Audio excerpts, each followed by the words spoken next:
Le panel, composé du professeur Brice Saint-Saint, ancien recteur de l'université d'Abomey-Calavi, du Dr El Hadj Azizou Issa, ancien directeur général des eaux, forêts et chasses, et du directeur régional Afrique de l'Ouest d'African Parks, Hugues Akponon, a permis à l'assistance d'avoir un développement sur la thématique Parcs nationaux et recherches scientifiques, quelle dynamique face aux enjeux réels de développement. Mais nous voyons aussi la science comme un peu la résultante de la recherche, de ce que je vais dire la surveillance, le suivi, l'évaluation et l'adaptation.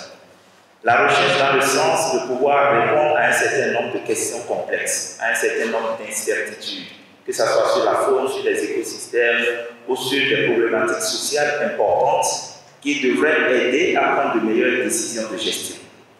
La contribution de la recherche scientifique dans la dynamique du secteur de la conservation dans le temps, les mises à jour dans les parcs Pandjari et W Bénin, ainsi que les problématiques de développement, étaient au cœur des débats. Les parcs nationaux, c'est avant tout des outils d'éducation environnementale.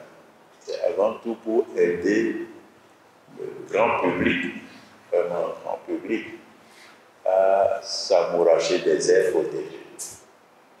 Et ce faisant, vous ne pouvez bien présenter votre marchandise que si vous la connaissez dans les détails. La science intervient pour fournir ces données afin qu'on puisse y aller. Comment vient-on aux scientifiques lorsqu'on est gestionnaire d'aires protégées? C'est à travers les contrats de collaboration. Ça a tout le temps existé. Au-delà de ces études isolées, suggérer qu'on aille vers des initiatives intégrées, multidisciplinaires.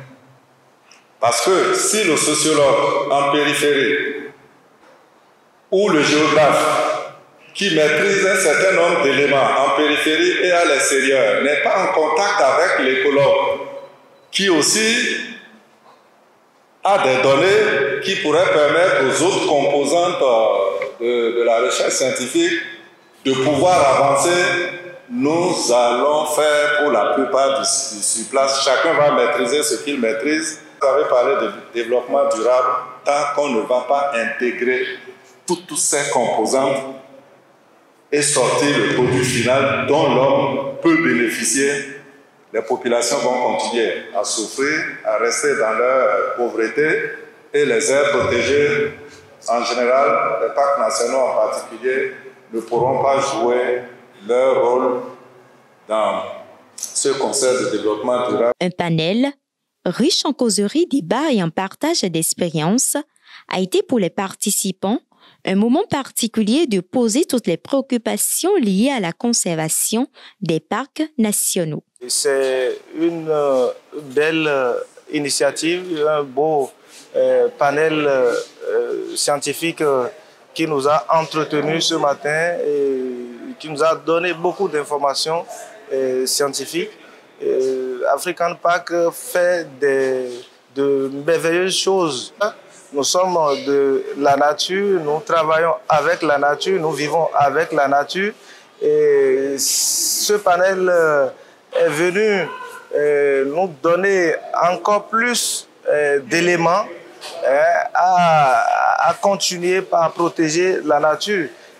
Les jeunes devraient tout d'abord participer à ce genre d'événements, à ce genre de rencontres, pour être au courant de ce qui se passe dans le cadre de la conservation de nos parcs. Faut-il le rappeler, ce panel s'inscrit dans le cadre de l'initiative La Nuit des parcs nationaux. Cette dernière a été pensée pour mettre en lumière l'engagement au plus haut niveau du gouvernement du Bénin et les avancées en matière de conservation des parcs nationaux de la Pandjari et du W Bénin, mais également pour résoudre les problèmes qui menacent la biodiversité et le bien-être des populations riveraines.